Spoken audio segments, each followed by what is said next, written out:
ang posibleng matchup ni Thomas Andre at Song Soho sa bansa mismo ng Korea. Dahil galit na nalaman ni Thomas Andre na isang Korean guy pala ang pumatay sa kanyang mga tauhan. At ang kakaunting clip na nagpapakita kay Cha Hae-in sa lugar ng Snow Elven Country kasama ang Shadow Soldier na si Kaizel. At ang pinakapambihira na kakayahan ni Soho na siya lang ang makakagawa gamit ang Shadow Transformation using his own imagination. Kaya huwag na nating patagalin pa, let's go! And by the way mga lads, sa kabila ng napakarami at malutong na chapter na ito, mayroon namang napakalungkot na announcement ang Solo Leveling Ragnarok. Kaya samahan niyo muna akong simulan ng chapter na ito at sama-sama nating malaman ang announcement na ito.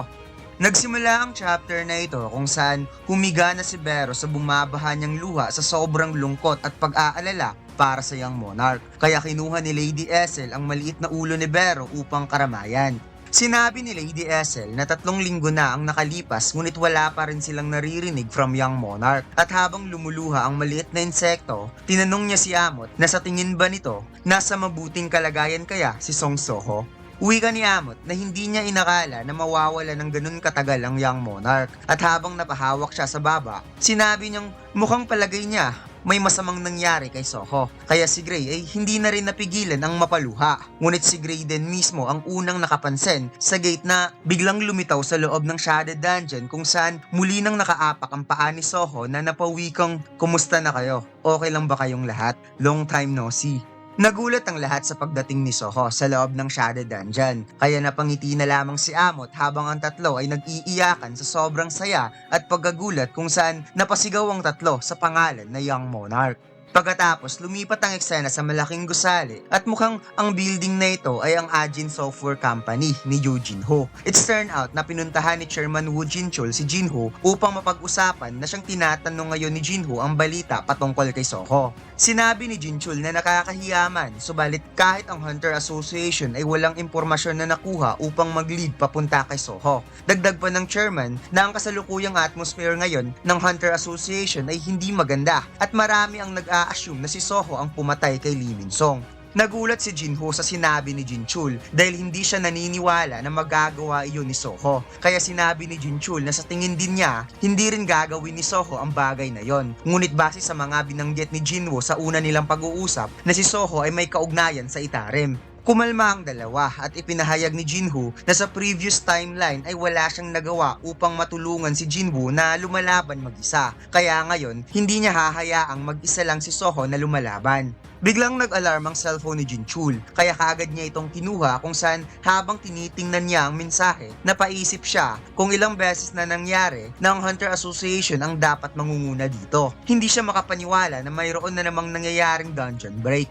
Pagkatapos, lumipat ang eksena kung saan ipinakitang parang high ang mga monster na nagwawala sa streets, mga green salamanders na kasalukuyang pinipigilan ng mga hunters na makikitang parang mga laruan lang na inihagis sa mga sasakyan. Tinamaan ng malakas na suntok ang isang hunter kung saan wasak ang kanyang kalasag sa lakas ng atake at pagkatapos siya ay hinawakan, pinilipit na parang laruan kaya napamura na lamang ang mga kasamahan dahil bakit daw laging nagkakaroon ng large dungeon break sa gitna pa talaga ng city at napatanong kung nasaan na ngayon ang guild na in charge sa lugar na ito. Samantalang ipinakita ang Apostle of Itarim na tumambay lang naman sa sulok dahil naboboringan daw siya sa ginagawa niya dahil upang makapasok sa pinakaloob ng Hunter Association, kailangan niya munang gumawa ng mga tunay na pagtulong bilang hunter. At the more na mas malaki ang damage, the more mas pag-uusapan at magkakaroon siya ng magandang imahe na magbibigay sa kanya ng pagkilala at yan ang kanyang natututunan ngayon bilang isang hunter.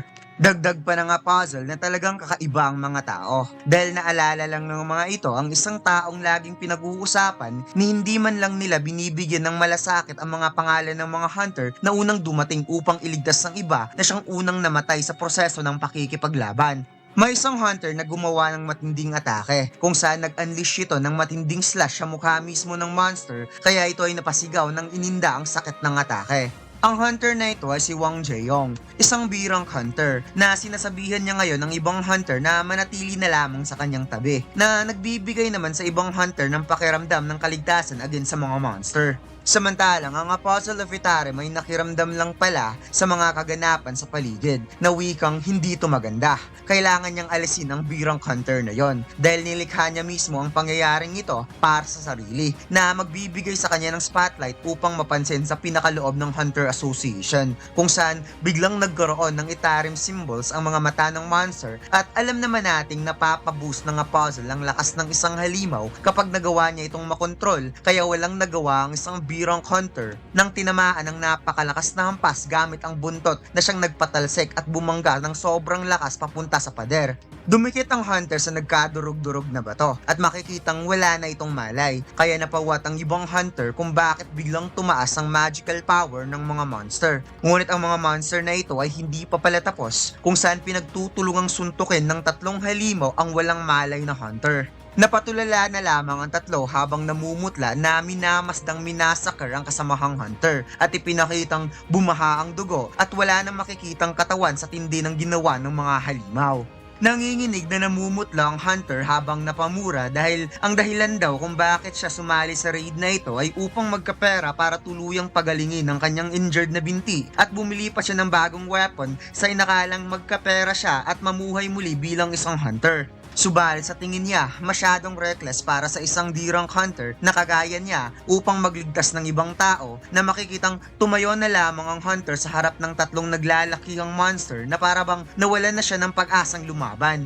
Ngunit sa hindi inaasahan, may isang hunter na bigla na lamang umagibis sa sobrang bilis at nag-unleash kaagad ng matinding sipa towards monster na kung saan winasak lang naman nito nang walang kahirap-hirap ang ulo ng halimaw. Nagulat ang hunter at hindi siya makapaniwala sa nangyayari dahil nakita niyang winasak ang mga monster na parabang dinaanan ng bomba ang mga katawan nito dahil isa-isang sumabog ang katawan ng monster bawat atake. Nagmimistulang ulan ng katawan ng monster na nagbabagsakan at kahit nakatalikod, alam natin kung sino ang hunter na ito na wala nang iba kundi si Song Soho na makikitang ito ay nakamaskara habang umaapaw ang napakatinding mana. Ngunit nagulat na lamang ang hunter sa kanyang nakita dahil bigla niyang naalala na ang nakamaskarang hunter na ito ay ang binatilyong hunter na gustong i-clear ang dungeon mag-isa at binalaan pa niya ito noon na huwag maging overconfident at i-underestimate ang gate. Base daw sa naririnig niya, ang hunter na ito ay isa lamang dirang hunter. Ngunit bakit nagagawa nitong patayin ang mga malalakas na monster na wala man lang kahirap-hirap? Tinuon ni Soho ang kanyang kamay sa baba at sinabing ito na ang pagkakataon para masubukan ng skills na nakuha niya from Advancement Quest kung saan binanggit ng ating bida ang salitang Arise na makikitang ang mga patay na monster ay unti-unting nag-turn into shadows subalit iba ang nangyari pagkatapos dahil parang inabsorb ni Soho ang mga shadows at ikinalat niya sa paligid kung saan binalot ng shadows ang mga hunter at dahan-dahan itong dumikit sa kanilang katawan na parabang nagmimistulang sarili nilang weapon.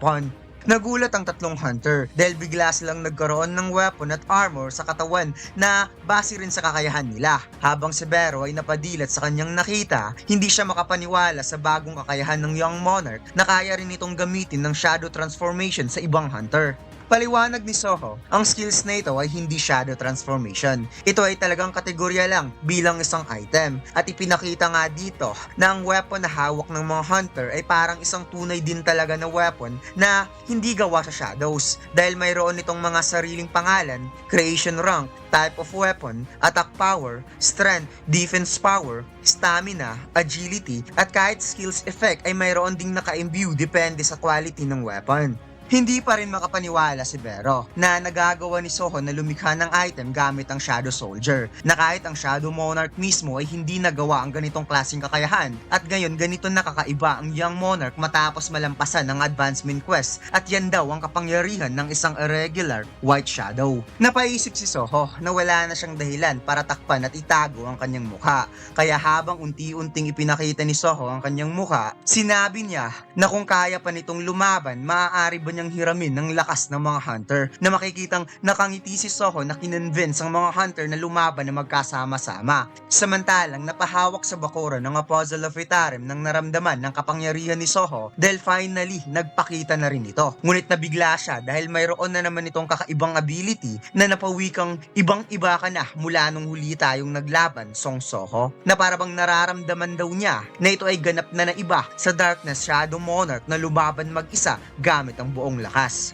At dito'y pinakita na si Song Soho ay nasa level 42 na at mayroong class na irregular White Shadow na may title The One Who Overcame Adversity. At mayroon din siyang skill na Shadow Creation level 1, no mana required. Napapaloob nito ang transform shadow into an item based sa imagination ni Soho. At ang shadow na nilikha upang maging item ay hindi na may babalik bilang Shadow Soldier. Eto na mga lods, ang pinakamaangas na wanted poster ni Luffy, ang 3 billion bounty, Sun God Nika. Bagong design natin to mga lods, ang design na sobrang simple subalit napakaangas. Front design natin mga lods, another unique One Piece logo. At ang back design, ang wanted poster ni Luffy na may 3 billion bounty. Lahat ng order natin mga lods may freebie sticker. Available na ang design na ito sa ating Shopee store at TikTok shop. Ang link ay nasa comment section.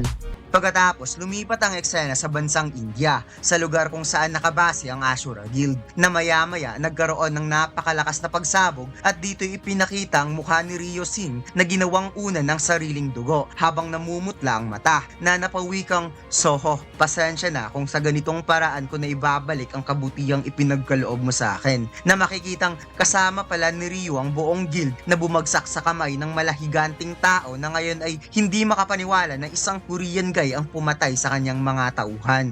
Pagkatapos, ipinakita nga dito mga lods na si Thomas Andre pala ang nagwawala sa base ng Ashura Guild kasama si Laura, na makikitang kahit palabas na ito ng pintuan, nakuha pa nitong durugin ng pader sa sobrang galit dahil hindi niya mapapatawad ang sinumang gustong gumalaw sa pagmamay-ari niya. Kaya ngayon, pupunta siya ng Korea. Pagkatapos, lumipat ang eksena sa isang napakaputi na ulap at ito pala ay nagyayelo sa sobrang lamig at dito ipinakita ang isang napakalaking gate na nasa kalangitan kung saan isang babaeng dilaw ang buhok ang ipinakita na nakatayo sa napakalawak na lugar na punong-puno ng yelo at dito ipinakita ang isang Shadow Soldier na maladrago ng forma at laki na sinasamahan ng isang babae at sa tingin ko mga lods, alam nyo na kung sino ang babae nito. Si Mami Chahayen kasama si Kaizel. Nakaka-amaze lang kung iisipin mga lods kung gaano kalakas ang bawat individual na Shadow Soldier ni Jinwoo, na kahit siya ay nasa napakalayong lugar, hindi nawawala o nabubura ang kanyang Shadow Soldier na parabang mayroon din itong mga sariling mana.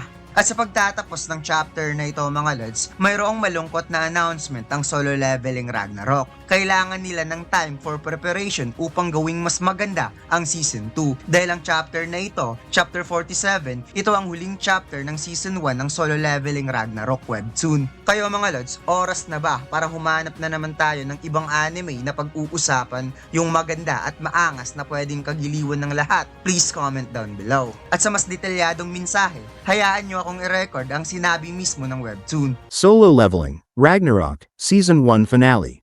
Season 1 of the webtoon Solo Leveling, Ragnarok has officially come to an end.